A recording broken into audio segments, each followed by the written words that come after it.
AITAH for calling children's social care on my neighbor when she left her children on my doorstep. I've been sitting with this knot in my stomach ever since yesterday, and I can't shake the feeling that I might have crossed a line I can't come back from. My husband hasn't spoken to me since, and honestly, I don't blame him. The weight of it all just hit me, and now I can't stop second-guessing myself. I need to get this all out, though, because I'm losing my mind over what happened. We live in one of those cul-de-sacs where everyone's up in everyone else's business. You can't step outside without at least 3 neighbors commenting on what you're doing or asking you for something. At first, I thought it was charming. A community where people looked out for one another. But the shine wore off quickly, especially when I realized that not everyone respects boundaries. One neighbor in particular has been a source of constant frustration, Claire. She's the kind of woman who always seems to be in the middle of a crisis, always just a little too chaotic, and always very good at making her problems everyone else's problems. She has 6 kids, ranging from a baby who's just a few months old to a 7-year-old who might as well be feral. And somehow, despite having what seems like an army of children, she's constantly finding ways to dump them on other people. It's not like she politely asks, either. It's more like she shows up at your door, announces she needs to leave, and then takes off before you can say no. I've been caught in her trap more times than I care to admit. At first, I thought it was just bad luck. She'd show up with this frantic energy, rambling about some emergency, and before I knew it, I'd agreed to watch her kids. But after a while, I realized it wasn't bad luck, it was her mo. She's done it to nearly everyone in the neighborhood at some point. I've even heard she managed to convince the retired couple to doors down to babysit for her for an entire weekend once. Who does that? Yesterday, it happened again. I'd seen Claire outside earlier in the day, herding her chaotic brood like a frazzled shepherd trying to keep wayward sheep from scattering. The double stroller looked like it was on its last legs, groaning under the weight of 2 squirming toddlers, as Claire pushed it unevenly down the sidewalk. Meanwhile, the older kids were darting around like they were playing some dangerous game of tag, coming far too close to the street for my comfort. Watching her from my window, I felt that familiar pit form in my stomach. She was looking frazzled, frantic even, and I knew it was only a matter of time before she came knocking. The question wasn't if, it was when. I didn't want to deal with it. I was tired. I had my own plans for the day, and honestly, I'd hit my limit with Claire's antics months ago. So, I made a decision. I wouldn't answer the door. I turned off the TV, muted my phone, and retreated to the kitchen, hoping she'd think I wasn't home. I could hear the kids laughing and squealing outside as they passed by, and I held my breath, praying they wouldn't stop. For a moment, I thought I was in the clear. But then, there it was, the first knock. It was a soft knock at first, almost polite, like she was testing the waters. I stayed completely still, gripping the edge of the counter as if that would somehow make me invisible. A second knock followed, louder this time, more insistent. Then a third.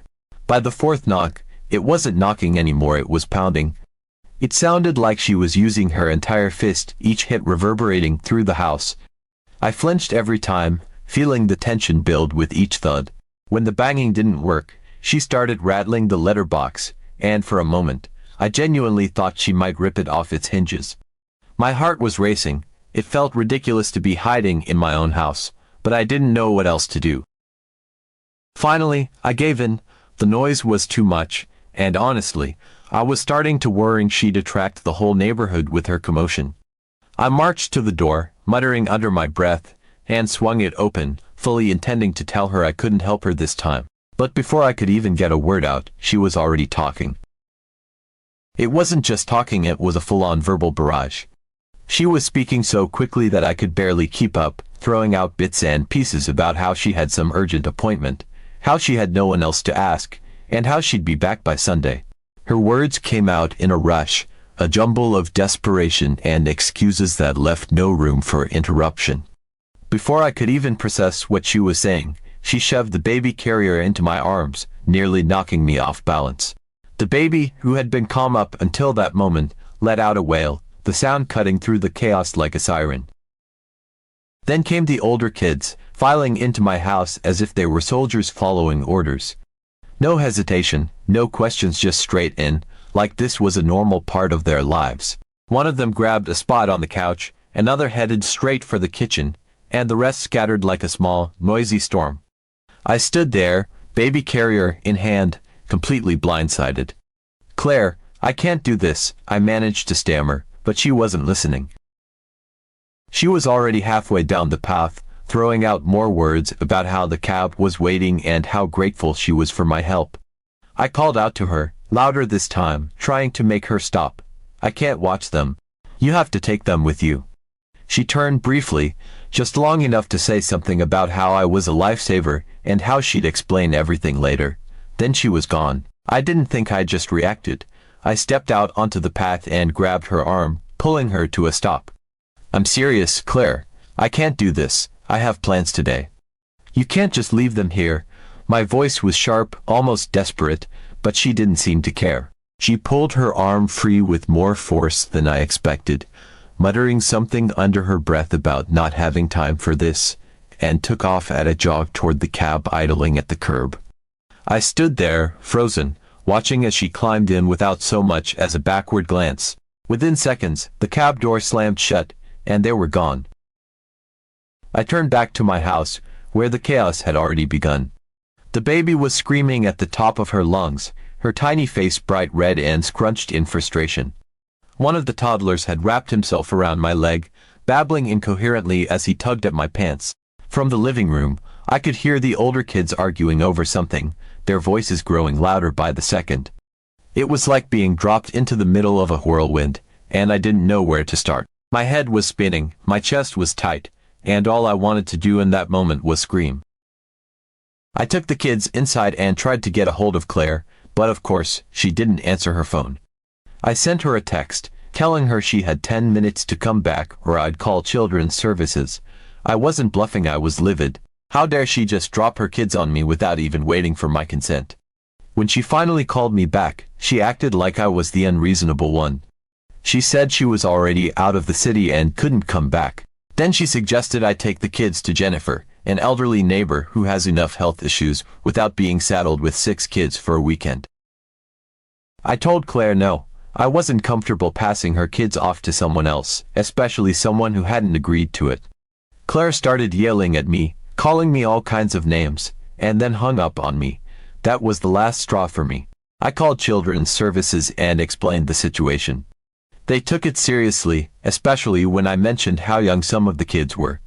Within an hour, they showed up with the police to take the kids. Watching them load those kids into their cars was one of the hardest things I've ever done, but at the time, I convinced myself it was the right thing to do.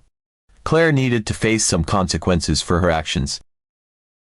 Later that evening, Claire found out what I'd done, and she lost her mind. She called me screaming and threatening me if I wasn't kidding.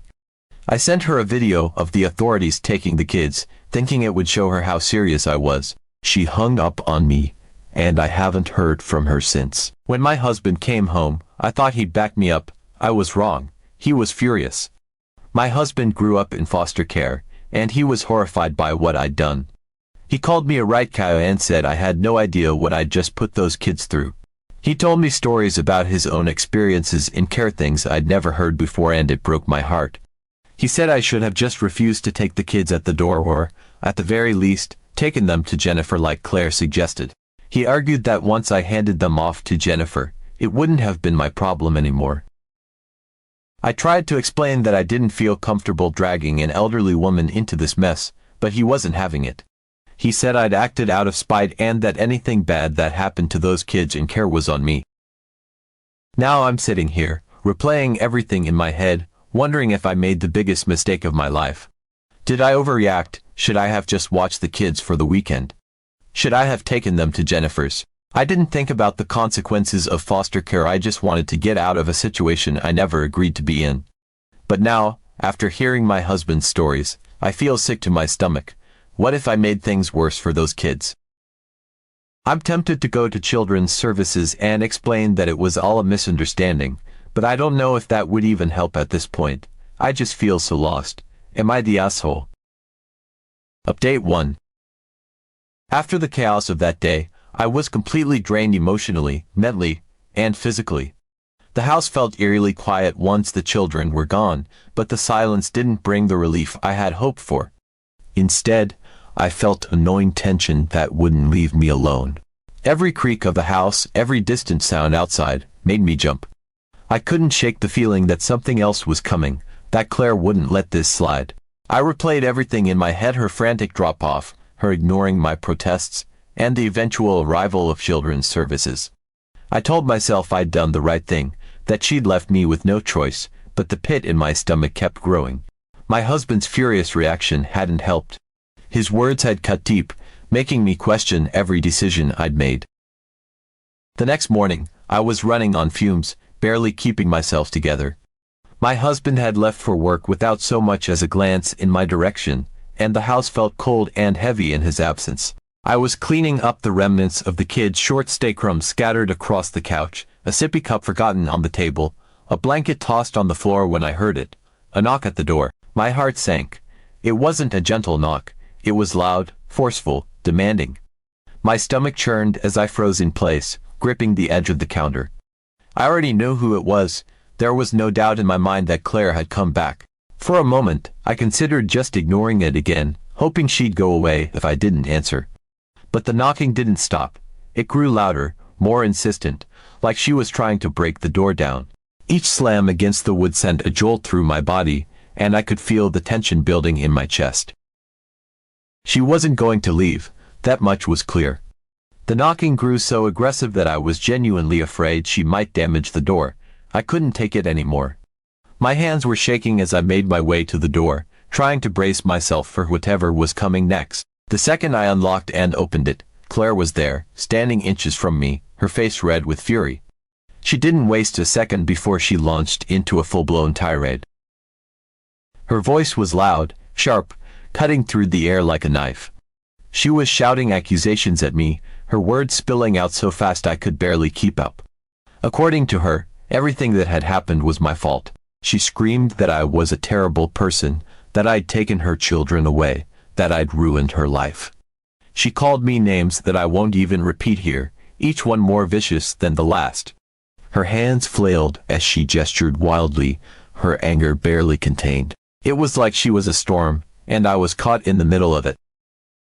I tried to stay calm, but the words were bubbling up inside me, and I couldn't hold them back. I told her that her children weren't my responsibility, that it wasn't my job to look after them just because she decided to dump them on me. I told her that what she'd done abandoning her kids without my consent was completely unacceptable. But none of it got through to her.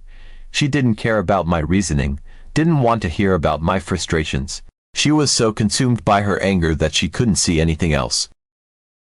She shouted that I must not have taken care of her children properly, that I'd failed them, that I was the reason they'd been taken.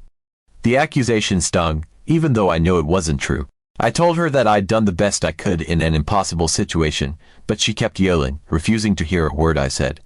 Her voice grew louder, more shrill, her anger boiling over like a pot left on the stove too long. Then, she made the declaration that nearly made me laugh out of sheer disbelief. She said she was calling the police. She spat the words at me like a threat, as though the police would come and magically undo everything. I told her to go ahead, that she could call them if she wanted, but it wouldn't change the fact that she was the one who'd left her children with me without my agreement. I stood my ground, even as my heart raced. She pulled out her phone, her hands trembling with rage, and made the call right there on my doorstep. When the police arrived, everything escalated even further. Claire immediately launched into her story, painting me as the villain. She told them I'd taken her children, that I'd called children's services out of spite, that I was trying to ruin her life. Her voice was loud and desperate, full of venom, as she tried to twist the narrative in her favor. The officers listened, their faces neutral, as she laid out her accusations. When it was my turn to speak, I explained everything in as much detail as I could. I told them about the way Claire had shown up unannounced, how she'd ignored my protests, how she'd thrust her children into my care without waiting for my consent. I told them how she'd refused to come back for her kids when I called her and how she'd suggested I dump them on an elderly neighbor instead. I explained that I'd only called children's services because I felt I had no other option, that I wasn't equipped to care for 6 children, especially not without any prior warning. The officers asked questions, their expressions serious as they pieced together the story. They didn't interrupt me, didn't rush me, just let me speak until I'd said everything I needed to say. When they turned back to Claire, she was still fuming, her words coming out in rapid bursts as she tried to defend herself. But it was clear she wasn't getting the reaction she wanted. The officers exchanged glances before telling her they needed to take her down to the station to sort everything out. That's when Claire really lost it. She started screaming again, saying that it was all my fault, that I was the reason she was being taken in. She kept shouting as they led her away, her voice echoing down the street. I stood there, shaken but strangely numb, watching as the police car drove off. The cul-de-sac was quiet again, but the air was thick with the tension she'd left behind. Update 2. It was about a week later when I first noticed the commotion. The days since Claire's outburst and the police taking her to the station had been strangely quiet. I hadn't seen her, hadn't heard her, and honestly, I'd started to hope she might not come back at all. There was a certain peace in the neighborhood, a calm I hadn't realized I'd been craving until it settled in. No kids running wild in the street, no frantic knocks at my door. For the first time in what felt like forever, I could relax in my own home without waiting for the next Claire-induced disaster. But, of course, peace never lasts. It was late afternoon when I heard a knocking, loud and insistent, echoing down the corridor. It wasn't coming from my door this time, but it was the kind of knocking I'd recognize anywhere. My stomach twisted. I paused, listening, hoping I was wrong, but then came another knock, and another, the sound bouncing off the walls as it moved closer. My curiosity got the better of me, and I opened my door just a crack to see what was going on. There she was, Claire, standing at someone else's door with her children clustered around her. The baby was in her arms, wailing loudly, while the other kids clung to her legs or hovered nearby. She looked disheveled, her hair tied back messily, her face red and tired. She knocked again, harder this time, and I could see the tension in her shoulders as she waited for someone to answer. No one did. She moved to the next door, the kids trailing behind her like little ducklings. She knocked again, this time with even more force, but there was still no response. I watched as she worked her way down the corridor, going door to door, knocking louder and louder, growing more frustrated with each unanswered attempt. It was almost surreal, seeing her back at it so soon after everything that had happened. I hadn't even known she'd been released. I stood there, watching in stunned silence, until she eventually gave up. She turned and walked back toward her apartment, her head held high, her kids trailing behind her like nothing had happened. It was as if the events of the past week hadn't fazed her at all. She acted like this was normal, like she hadn't just been in police custody, like her children hadn't been taken away by authorities. Later that day, I reached out to a mutual acquaintance, one of the few people in the neighborhood, who was still willing to talk to me after the drama with Claire. They told me that Claire had been released earlier that week and that her children had been returned to her shortly after. Apparently, the authorities had given her a warning, telling her not to let it happen again, but that was it. She'd been told to get her act together, but clearly, she wasn't listening. The more I heard, the more it became clear that Claire hadn't changed. If anything, she seemed emboldened. People had seen her out and about with her kids, still trying to pawn them off on unsuspecting neighbors whenever it suited her. She'd been knocking on doors up and down the street, asking for favors, trying to rope people into watching her kids just like before. But this time, no one was biting. Word had spread about what happened, and everyone was avoiding her like the plague. Over the next few days, I heard her more than once. The sound of her knocking became a familiar background noise in the afternoons and evenings, followed by muffled arguments with neighbors who dared to answer. She never knocked on my door again, though, and for that, I was grateful. Maybe she was too angry at me to try, or maybe she'd finally realized that I wasn't someone she could manipulate anymore. Either way, I was relieved to be left out of it. One evening, I decided to tell my husband what I'd learned. I was nervous, unsure of how he'd react, but I felt like he deserved to know. When I told him that Claire had been released and that her children had been returned to her, his expression shifted. He didn't say much, but I could see the tension in his shoulders ease, like a weight had been lifted. Over the next few days, his attitude toward me softened. He stopped avoiding me, stopped snapping at me, and gradually, things between us started to feel normal again. I think, in some small way, he felt reassured that the children were back with their mother. Even if he didn't agree with how I'd handled things, knowing that they weren't stuck in the foster system seemed to give him some peace. And for the first time since this whole mess began, I started to feel like we might be able to move past it. As for Claire, she remained a constant presence in the neighborhood. Her knocking, her arguments, her chaotic energy, they became part of the daily rhythm again, but this time, I wasn't part of it. She'd burned too many bridges, and even the neighbors who used to tolerate her seemed to be keeping their distance. I couldn't help but wonder how long it would last, how long she could keep going before something else happened. But I stayed out of it. I had my own life to focus on, and I wasn't about to get dragged back into hers.